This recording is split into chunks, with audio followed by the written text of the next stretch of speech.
Japan to kick off from right to left. And if they win, they could become the first Asian nation to be represented on the circuit.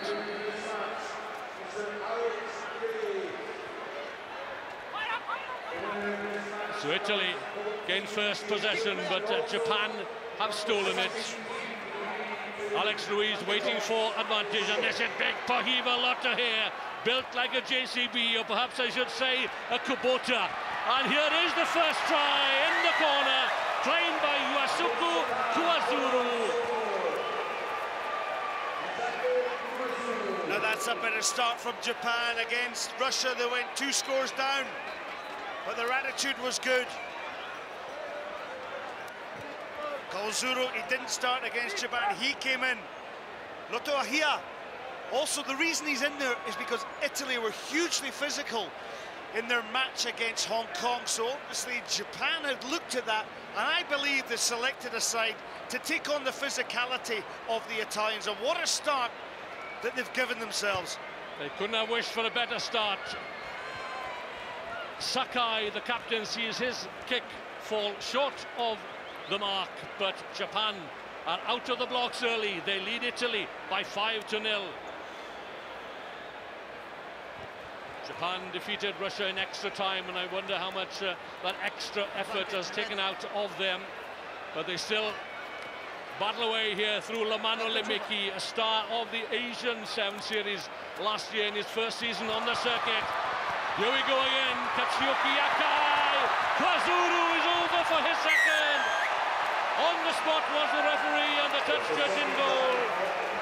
And Japan have posted their intent early on. They are determined to make the circuit next year. Cool heads, that's what Japan needs. They recognise where the space was. Yuasuke Kuwazuru in support. He was tracked down, a despairing tackle by the Italians, but the momentum got the big forward over the line.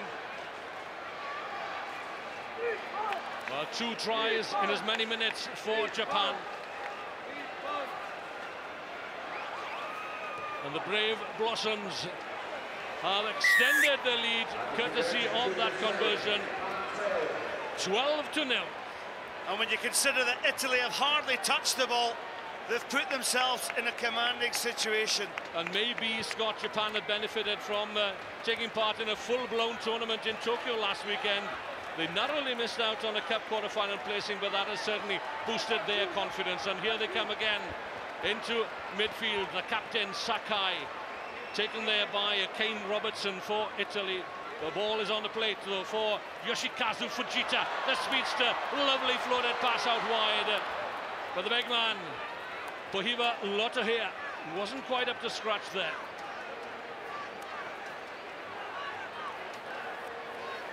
Italy still camped in their own 22. They've been stunned by 2 early scores for Japan.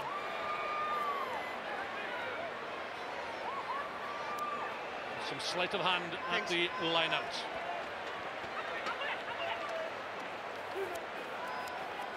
They led from the start against Hong Kong, but they have it all to do now. Andy Milk, their coach, well, his ambition was to reach the quarterfinals. It was a bonus to reach the semi-finals. And what a huge step up in class it would be for them if they were to claim this qualifier.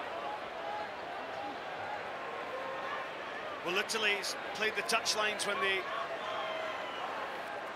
beat Hong Kong in that semi-final. I'm just looking to see if they'll just do exactly the same again. So it's obviously a deliberate plan.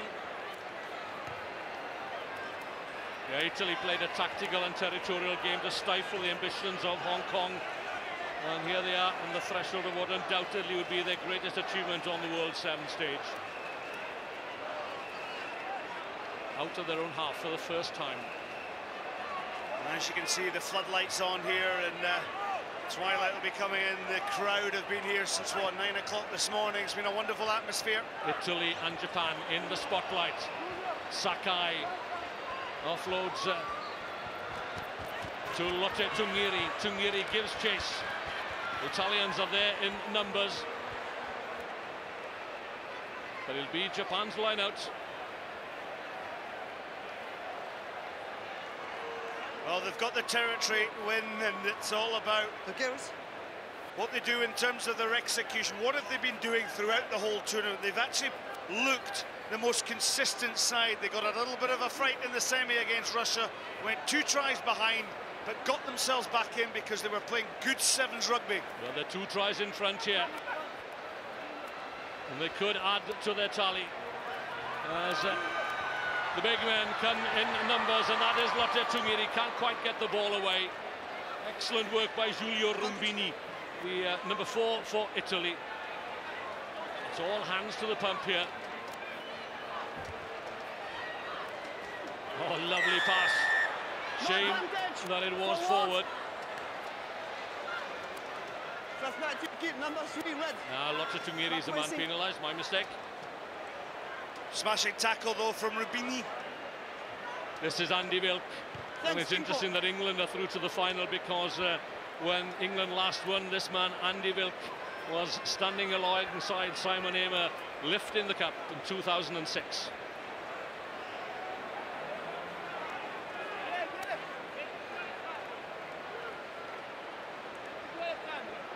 Into the final minute of the first half. The early impression on the scoreboard being made by Japan, and again it's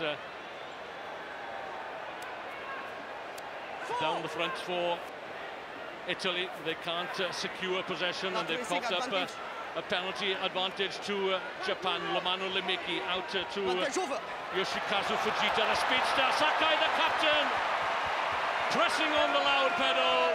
3 tries to 0, and we've not arrived at half-time yet. Good advantage being played by Alex Ruiz, and Japan are looking good. Well, we always look at the try scorers, but for me, Lomano Lemeki, he was the one who created this right from the line out. They turned over Italian possession, the switch and play, and Sakai in under the posts.